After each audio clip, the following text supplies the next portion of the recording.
Asayun timbe mag bini osina katalwen genga kataricho butona magawe yoni yesu dokoro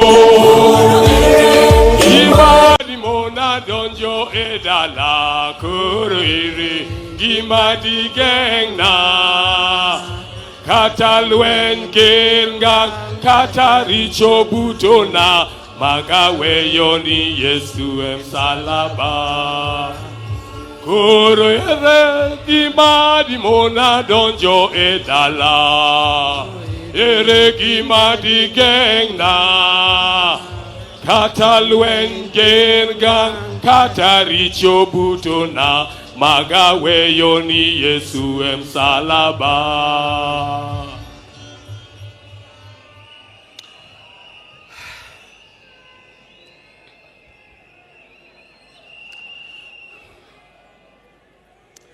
God is good. God is good all the time. I know you say that is his nature. And even at a time like this, let's not forget our God is there and our God is still good. He'll never leave us. He'll never forsake us. I want to begin by thanking the people of Kenya, the people of Africa, and the citizens of the world who have joined to help me bury my husband, the father of my 4 children, Right Honorable Raila Odinga. I never imagined that this would fall on me to lead the family and the world in burying Raila. I hoped it would be the other way around. With pain, without lamentation, I accept the will of God. I want to thank the President of the Republic of Kenya, His Excellency, Dr. William Samoei Ruto, and the government for going out to accord my husband, our father, Right Honorable Raila Odinga, such a dignified send-off. Indeed, in this part of the world, we've never seen something like this. We've never seen a dignified send-off like what we see here in Bondo. Mr. President, thank you very much for according Raila this kind of send-off. Mr. President, my family is grateful to you for being a man of his word and a man who stands with friends after committing yourself to do so. Thank you. I want to thank the leaders of Kenya. I was looking around and said, whose name do I mention? But all of you are being very close to Raila. When I look back, I see people who are very close to Raila as friends and colleagues in the life of Kenya. I want to thank specifically former President Uhuru Kenyatta. He's a true friend. He stood by us.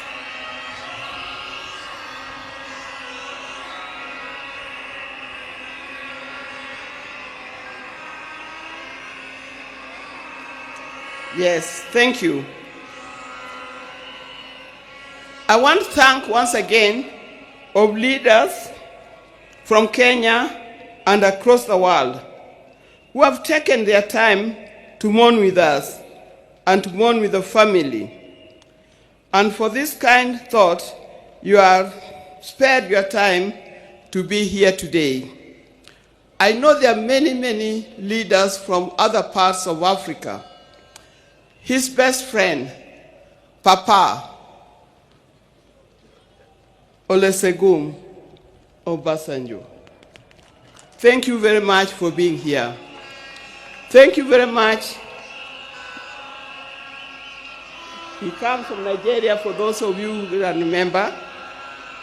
And if you remember, after Jaramogi's death, he was here and opened the museum. I would also want to thank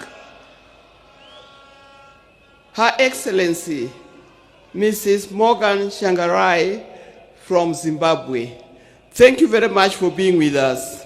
I know there are many others, and I'm going to write special letter to all others when the time comes, because I'm not able to mention them by word.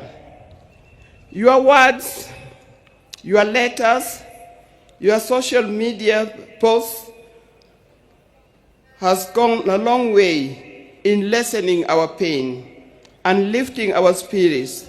Thank you very much for that. Raila has been my husband for the last 52 years. Many of you who are here are younger than 52 years. You could easily have been our children. Like all the couples and families, we also had our ups and downs.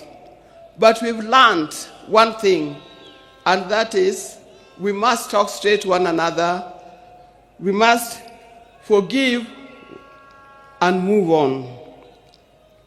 Now, juggling the family life and public lives exert extreme pressure and demands on us from time to time. I know most of the time we used to say Raila is more of public life, political life, than he is for family life. But every time he came, he gave us what we deserved. I remember he attends to each one of us individually according to our needs. And that is not only his children and grandchildren, but also to his brothers and sisters. When Oburu was here, he didn't emphasize. But I think the next person, after loving me, the other person that he loves, leave alone his children, is Dr. Buru. Raila would not do anything without consulting with Dr. Buru. And if you wanted to know more, and you wanted to get to know what he's going to do, if you are clever, you talk to Dr. Buru first to talk to him, so that he softened the way for you to talk to him.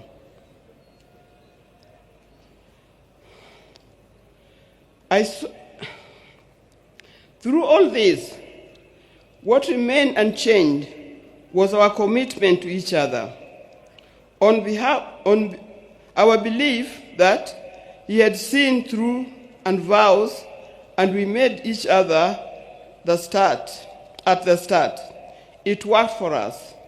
It was through the tumultuous years of detention, years of exile, and decades of commitment to the people of Kenya and the people of Africa. The detention years and years in this exile tested our family in a way only the family can appreciate. It was not easy. But all the time, when he was away, either in detention or in exile, I knew he would always come back. This time,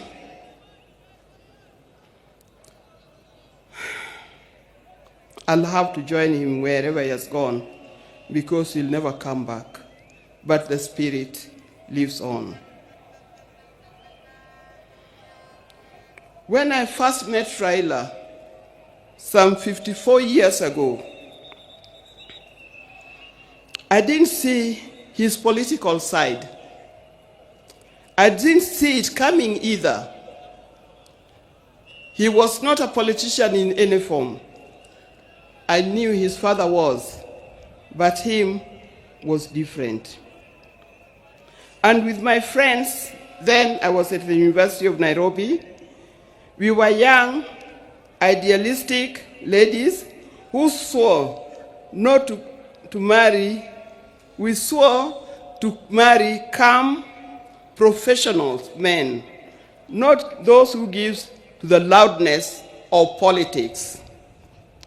I swore we had no time for the people who are doing political science, the lawyers, and so forth. We didn't know what was coming.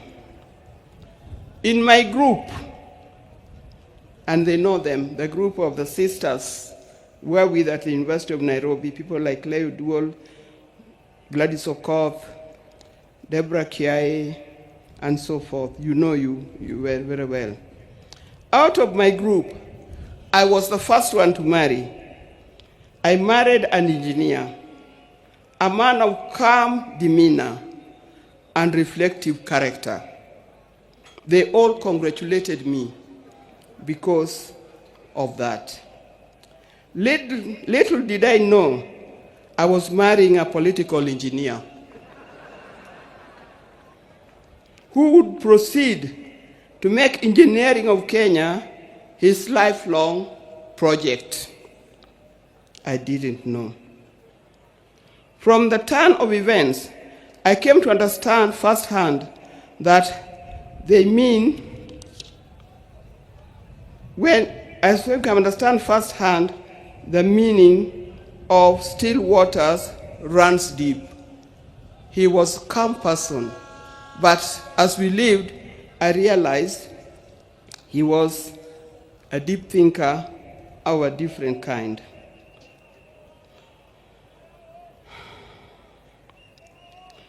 From this turn of events, I come to understand firsthand that Raila was not just an ordinary engineer, but a political engineer.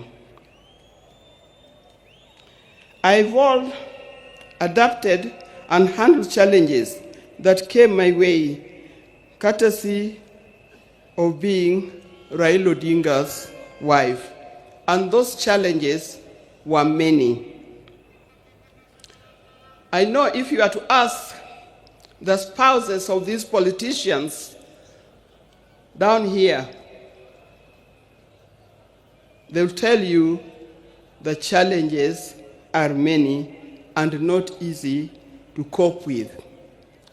I learned that if you're a spouse or politician, inherit his friends, but don't inherit his enemies. Why do I say this? Because you'll be standing there, you'll be sitting there at home, thinking so-and-so is an enemy of my husband, because he belongs to a different political party, or he comes from a different area.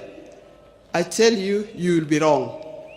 Don't inherit in his enemies, because tomorrow you'll find that those people that you thought were his enemies are his best friends, and you'll be left out.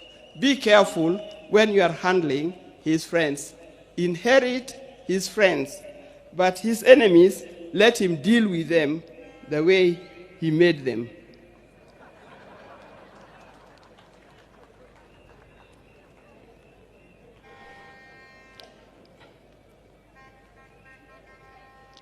After going through it all, I had a chance to marry. If I had a chance to marry him, I would marry him again. I would be happy to do it. But this time, I would marry him knowing I'm marrying a politician not just an engineer only.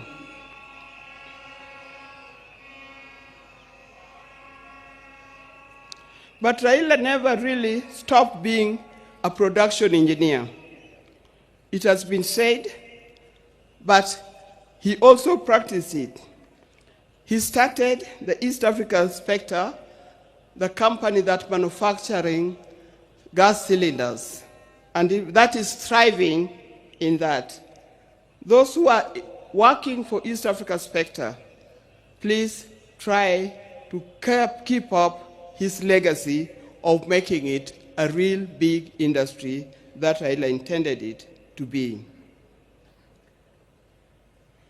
Raila was always disturbed by the fact that Kenya was not moving as fast as he expected. At the turn of independence, Kenya was at par with countries like South Korea, with countries like Thailand.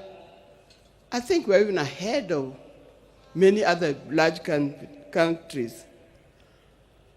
But these countries have moved very fast. They've moved very fast to be first world countries. Kenya, we are still dragging a little. This thing can be changed. I've traveled in many countries.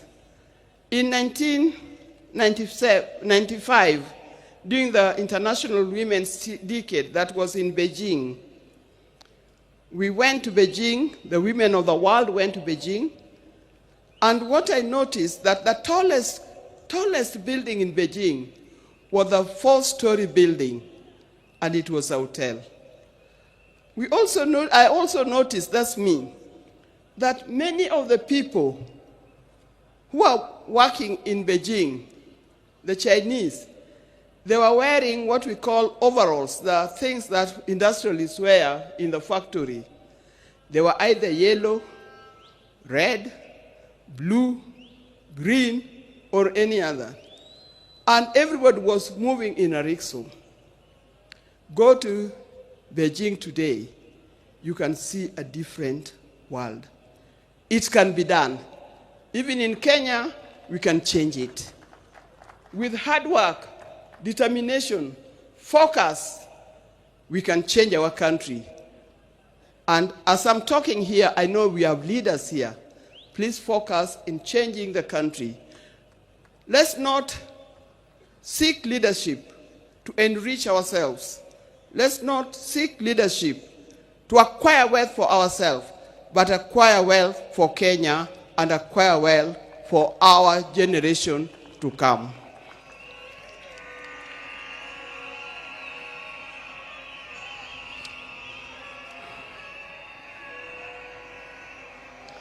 In the name of Raila, I appeal that we focus on national wealth instead of personal wealth. I appeal that we work on quality education, education that will lead us to be people that God made us to be. I appeal that we have our nation in order, correct our health institutions so that it give us the kind of life that we need to live. There are many others. Dear Kenyans, today I surrender Raila to friends, family, and patriots who went ahead of him. I surrender Raila to eternity, and I surrender Raila to all the ages. I know he's comfortable where he is. I know he deserves to be in the company where he is. And I pray that when my turn comes, I'll join him there in heaven realms. Fare thee well, my dear husband. Fare thee well, father of our children. Fare you well, the friends of many. If you were to start again, I would be there with you. Thank you, and may God bless you all for being here.